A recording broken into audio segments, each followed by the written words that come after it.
is where you work now then? Yeah. In the kitchen? Yeah, tiny little workshop. Yeah. Lovely. Right. I like the coziness. Yeah, I've always done like that. When I small sheds and that, I like working in a small space rather than a big place. I think it's a bit more intimate, kind of inspires a little bit more. I think. And people forget that you're basically a country boy, aren't you? Yeah, more or less. Yeah, I won't describe myself as a Tony or a dancer or nightclubs and stuff. You know what I see. But your place, I know, because you showed me, your place was sort of on the edge of the moors, wasn't it? It is, yeah, yeah.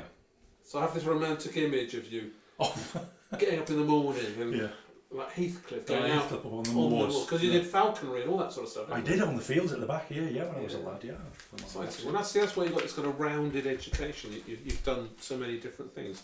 Anyway, the Gogan Head. I want these pictures of it, right? Because you think even from the photographs of it, I mean, it's an elusive bugger, isn't it? You can see how it kind of looks different. The different lighting, but that's ceramics for you, you know. Yeah. It reflects the light differently every time you look at them, really. So first of all, how did Gogan make this?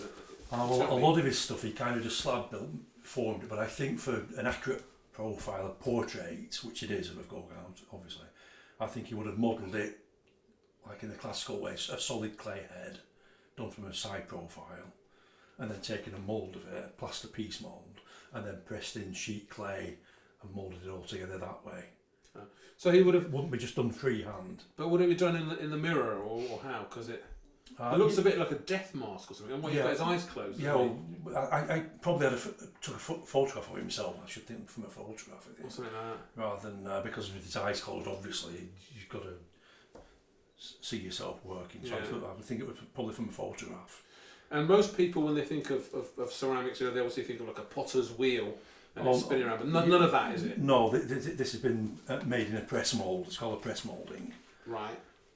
And what's a press moulding? Well, I said you model this object in solid clay, and then you take a piece mould of it in plaster of Paris, probably 4 pieces like the quartered this side of the other side too at the back. I'll show you when I'm making it anyway. Yeah. And make the plaster mould for it, and then you'd roll sheet clay out to a standard thickness and press it in each part, trim it, and then assemble them all. Put slip between each section, assemble the plaster mould, wait probably 2 or 3 hours, and then strip the mould away. You would have your actual hollow jug there.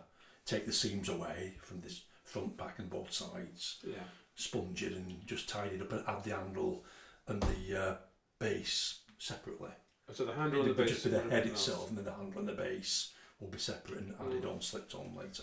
And so you'd make it the same way, would you? Yeah. Right.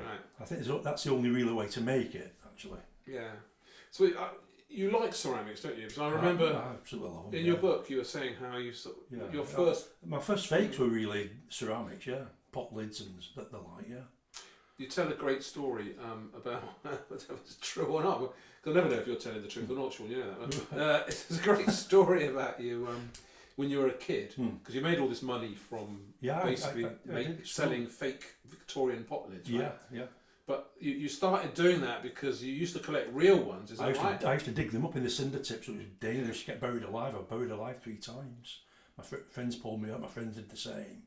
And it was damn hard work. You've been digging 5 and 6 foot holes, and only 4 foot tall myself, so it was damn hard work. So I thought, you know what, I thought I could have a go at making these. I tried it, and I really didn't expect them to work. They didn't work at the first. I had to put a lot of effort in, keep trying, but eventually how I made them, I just took them in, and they didn't even question them. I just got a £5 a time for them. Yeah. So instead of digging them up, you made them yourself, and you're still making a £5 a go. Yeah. You must have been a rich kid. Which was something back in the 73, 74. Yeah. So what is it about ceramics that you like? What is it about pottery? I don't know. There's just so many variations, all the different kinds of clay. There's like chemistry involved in it as well, which I like.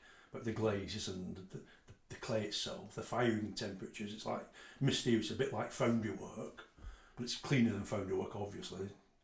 But it's I just love everything about it, and all the different types of pottery all over the world. And what I like about it is like a lot of absolutely different cultures kind of came to the same conclusions about how to do it with the chemistry and the clay and the glazes and everything, and they all kind of came together, like all disconnected, and yet they all arrived roughly at the same ideas, which I find fascinating.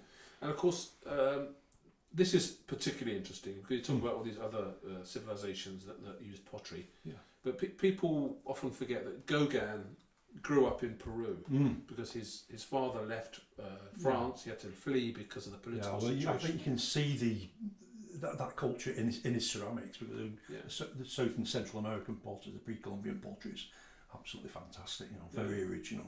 And he lived in Lima in Peru till he was 7, so he didn't speak any French. He just spoke Spanish.